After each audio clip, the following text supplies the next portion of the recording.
Bună și mă bucur să te am aici alături de mine, tare! Aceste mesaje din seara aceasta, în primul rând vreau să vină pentru binele tău cel mai înalt și să te ajute să îți împlinești binele tău cel mai înalt.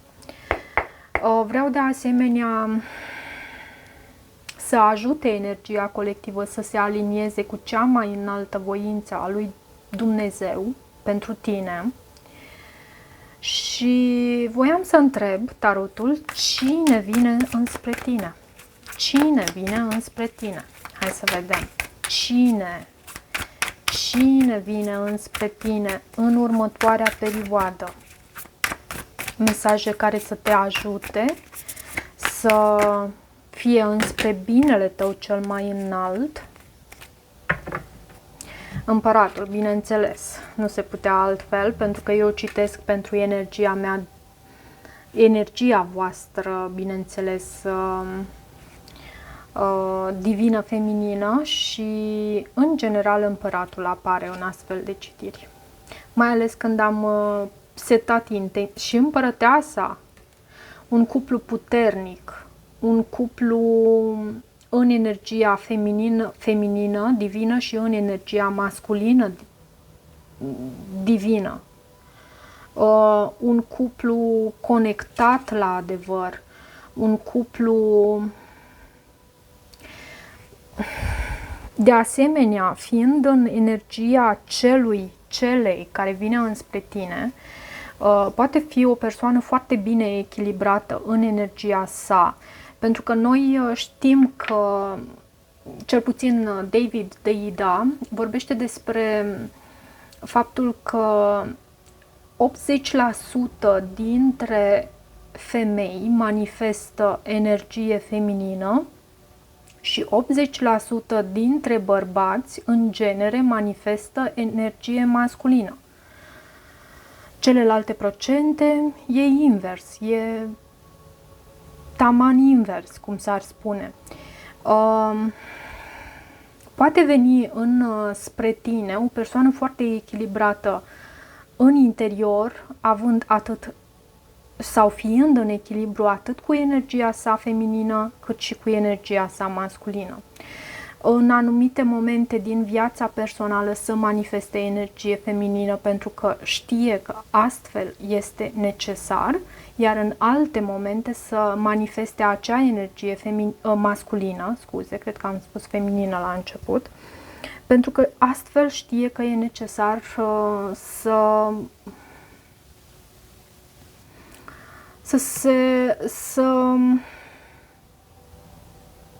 exprime, să aibă ca atitudine în exterior. Cu anumite persoane suntem în energia noastră masculină, cu alte persoane suntem în energia noastră feminină. Dacă stați să analizați, energia feminină este cea care strălucește. Energia masculină este cea care cucerește. Energia feminină este cea care iubește și pune foarte mare preț pe iubire. Energia masculină este cea care se eliberează și pune foarte mare preț pe libertate. Energia feminină, ce mai voiam să spun aici, energia feminină ține, de multe ori stă mai mult decât poate este spre binele ei în anumite situații negative. Energia masculină, în schimb, tinde să se elibereze mai repede decât poate e bine de anumite situații negative, da? Cam astea sunt trăsăturile pe care mi le amintesc eu acum. 7 de bâte, eremitul, magicianul și spânzuratul. Păi, ori sunt multe persoane care vin în direcția ta, ori avem de a face cu această persoană care este într-un foarte bun echilibru între energiile sale feminine și energiile sale masculine.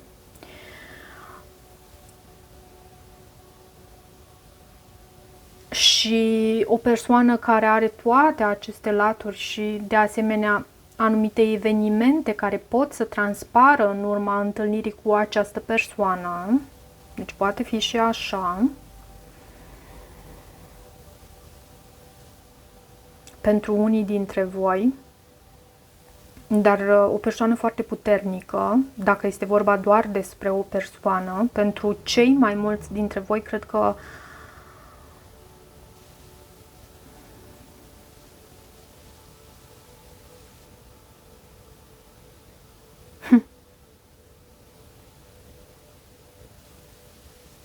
e vorba despre mai multe persoane. Dacă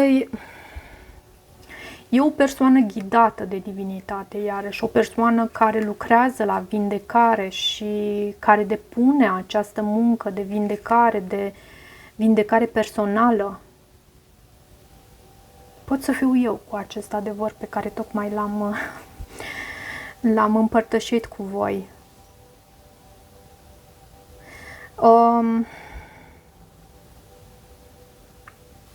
O persoană poate mai solitară, poate mai retrasă, o persoană care impune limite și setează limite celor din jur, care nu se deschide atât de ușor, poate foarte retrasă, în același timp cu o capacitate de a manifesta extraordinară.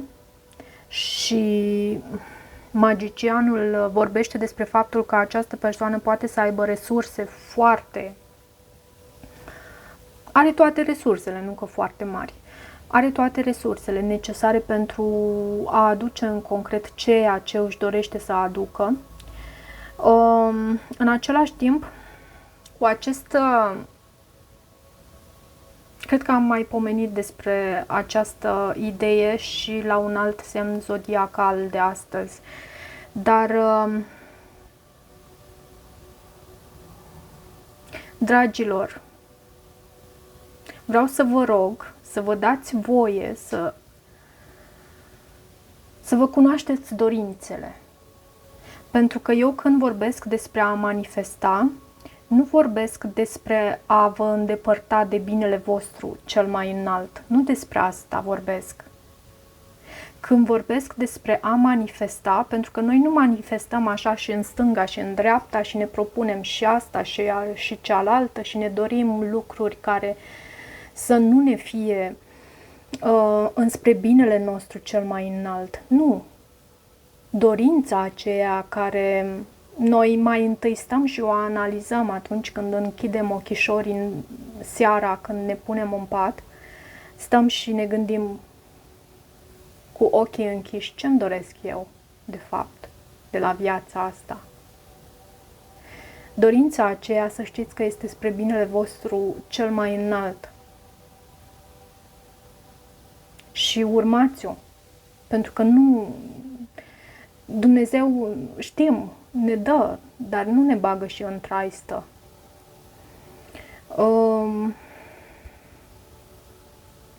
Și Dumnezeu ne dorește să fim proactivi. Și asta ce înseamnă? Să depunem efortul necesar. Dacă eu astăzi pot să fac o citire 2, 3, 4 pentru ceea ce eu consider că vreau să manifest astăzi pentru mine și dacă eu astăzi doar atât pot să fac, e minunat. Dacă pot să fac doar o citire fac. Și dacă știu că este înspre binele meu înalt și, nu știu, într-adevăr, atunci când ne ascultăm ego-ul, când... Dar nu e greu să facem diferența între ego și vocea noastră interioară. Trebuie un picuț să exersăm, e drept. Dar ego-ul e acel sau acea voce care ne urlă în urechi. Fă asta cu furie, cu uneori indignare, alteori și mai subtil chiar. Pentru că are tot felul de mijloace să ne tenteze. În schimb, vocea noastră interioară ne transmite foarte subtil așa, ai putea să faci asta, dacă ai vrea, sau ai putea să faci cealaltă, sau ai putea să acționezi în cealaltă direcție. E o voce așa ușoară, subtilă, ca pentru că Dumnezeu nu ne ia din liberul nostru arbitru și nu ne obligă să facem nimic. Se bucură atunci când suntem fericiți și noi și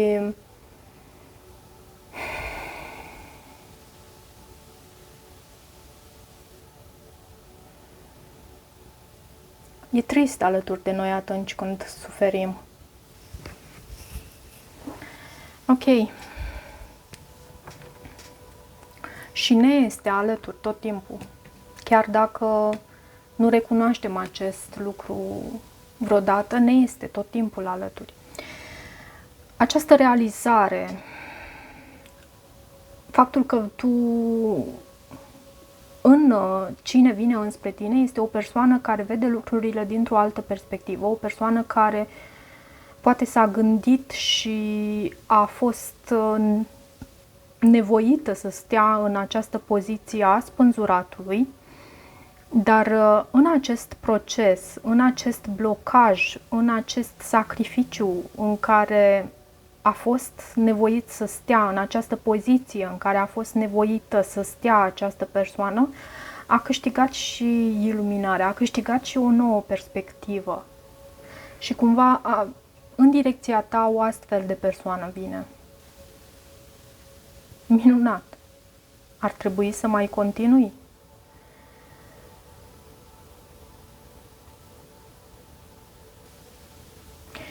Ce întrebare aș putea eu să adresez aici? Pentru această persoană care vine înspre tine și e ceva ghidat de divinitate, cu această roată a norocului, e ceva ghidat de divinitate. Vine chiar cu un moment de aha pentru unii.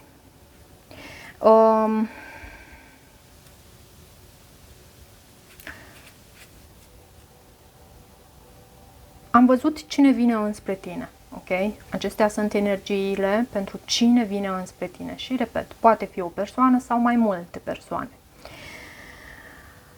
cu aceste trăsături. Persoane care să te ajute să vezi și tu lucrurile poate diferit. Poate să te împuternicească iarăși aceste persoane sau această persoană. Să-ți prezinte un anume adevăr și nu neapărat că ți-l prezintă pe tavă. Te ajută să îl înțelegi prin felul în care acționează acea persoană. De fapt, tu cu abilitățile tale și cu capacitatea ta de a înțelege lucrurile, ajungi la o nouă perspectivă și tu. Hai să vedem totuși ce îți aduce această persoană, pentru că am văzut cine vine înspre tine. Ce îți aduce în viața ta această persoană? Ce îți aduce în viața ta această persoană? Ce îți aduce în viața ta această persoană sau aceste persoane? Las cărțile să vină. Îți aduce noroc. Îți aduce schimbare pentru unii dintre voi. Văd și diavolul la baza pachetului și trebuie să adresez acest lucru pentru că diavolul este sabotorul, este cel care ne tentează, cel care ne face să trăim în adicții.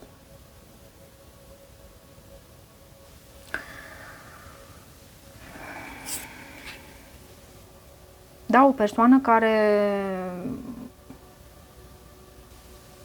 în primul rând, o persoană puternică și uite, foarte interesant pentru că am pus diavolul tocmai aici, sub acest card, puterea.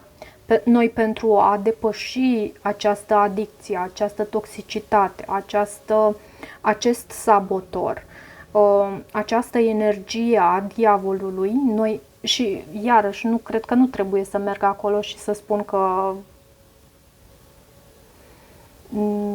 persoanele născute în zodia Capricorn sunt astfel, Deci cred că s-a înțeles acest lucru.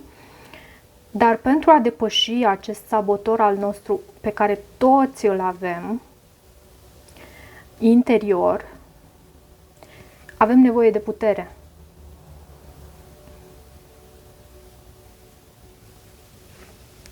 Care e sfatul pentru tine? Care e sfatul pentru tine în această situație? Pentru că, da, este o energie care vine cumva, dar poate fi foarte frumos pentru tine, în același timp să ți se apese pe anumite butoane care să te provoace cumva în energia ta, dar în același timp această persoană te poate ajuta și să depășești anumite obstacole. Și nu neapărat, iarăși, repet, punându-ți adevărul pe tavă, nu așa. Prin felul în care este acea persoană, prin felul în care se exprimă, prin felul în care acționează. E posibil ca această persoană să te ajute să depășești un soi de toxicitate, să accesezi această putere interioară a ta, pentru că și tu o ai. Hai să vedem. Sfatul pentru tine. Care este sfatul? O carte s-a întors în pachet. 8 de bâte. Să comunici. 8 de bâte și 7 de monede la baza pachetului. În sfatul pentru tine și regina de monede. Da, poate fi chiar un capricorn sau un semn de pământ. Mai avem fecioară și taur avem. Poate fi orice semn. Nu știu, și spun asta mereu, pentru mine nu contează atât de mult semnele zodiacale, pentru că eu pot să urmăresc o citire și chiar fac lucrul acesta pentru energia din casa respectivă. Spre exemplu, Gemeni. Nu am planete în Gemeni, dar pot să urmăresc și pentru persoane dragi în Gemeni, dar și pentru energia din casa mea în care am Gemeni. Sfatul pentru tine este, nu știu, să investești prin comunicare, prin energia acestui 8 de bâte. Să comunici, să înaintezi înspre ceea ce tu îți dorești, înspre această persoană sau pentru unii va fi să comunici cu această persoană care vine înspre tine. Așa văd. Ok, hai să văd care ar fi mesajul din partea acestei persoane, ce ar vrea să îți spună această persoană. Ce ar vrea să îți spună această persoană? Ce ar vrea să îți spună această persoană? Și poate nu știe cum, poate nu vrea, poate nu poate.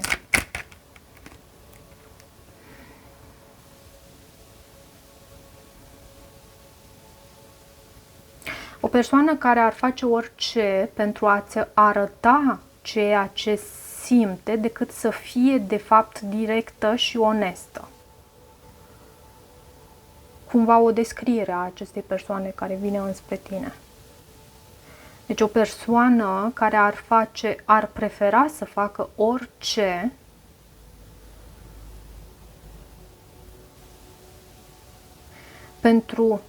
to see how you feel, pentru a vedea cum simți tu față de ea, decât să fie directă și onestă și să vină în direcția ta și să te întrebe ce simți de fapt. Să fie, da, o persoană care poate nu are atât de multă încredere, deși văd multă putere în această persoană.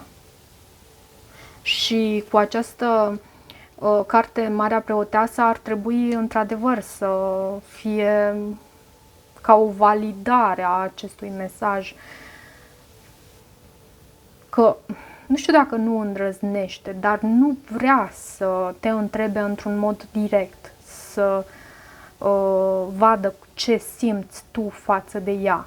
Vrea să înțeleagă pe cont propriu, prin acțiunile tale, poate apăsând pe anumite butoane. Ok. O persoană care simte că este atrasă de lucruri sau persoane care știe cumva că nu e nicio șansă. Cu care știe că nu e nicio șansă. O persoană care este cu altcineva din conveniență și o persoană care îți duce dorul felul în care ai făcut-o să se simtă. Ok. Ce mai avem la baza pachetului? O persoană care, prin jocurile personale cu tine, deci o persoană care s-a jucat așa ușor cu tine, dar care de fapt în cele din urmă s-a rănit pe sine prin aceste jocuri și a realizat că singura care pierde în acest joc mental este chiar ea. O persoană care suferă din cauza și se simte înfrântă, să știi. Cam tristuț, așa, pentru ultima parte a citirii. Nu mă așteptam. Poate că acest card, spânzuratul, ar fi trebuit să-mi vorbească despre acest lucru, pentru că spânzuratul aduce și blocaje. De asemenea, avem și diavolul aici.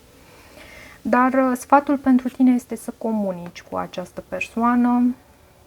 Da, 7 de monede poate veni și cu dezamăgire, dar poate veni și cu investiție în această situație, care să aducă și abundență, pentru că avem și regina de monede și pasiune sau nu, adevăr. Avem cavalerul de spade.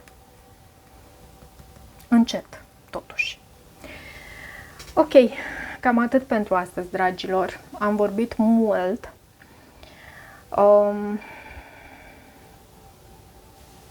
Sper eu și bine. Și acest mesaj, de asemenea, chiar vreau să fie pe ansamblu de ajutor pentru voi,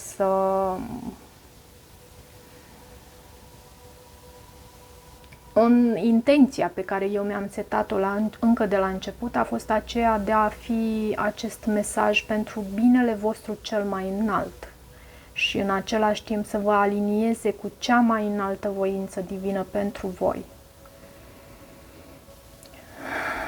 Frumos! Dacă rezonați, nu uitați să vă abonați canalului. Vă mai aștept aici, cu mare drag. Pentru citiri personale găsiți informații în descrierea videoclipului. Vă mai aștept aici și vă îmbrățișez cu recunoștință și iubire. Ne vedem curând. Pa, pa!